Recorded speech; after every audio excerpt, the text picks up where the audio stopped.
Hello friends, today I am going to show you how to check PostgreSQL Server version in Windows. So right now I have connected to the Postgres shell function using pgadmin only. You can do the same using PSQL shell as well. Okay.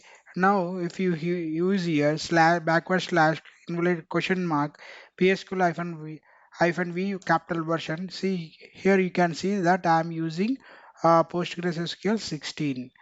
Now if I go here uh, if uses the same version, what I do here,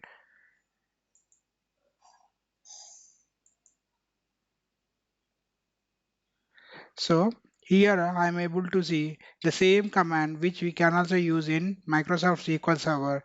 The same command we can also use here as well.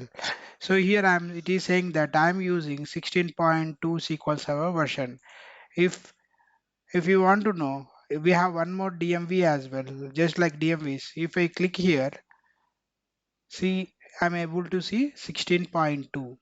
So I'm going to give all these commands in the description box. You can use it, okay, in your case as well. I hope you may like this video. Thank you.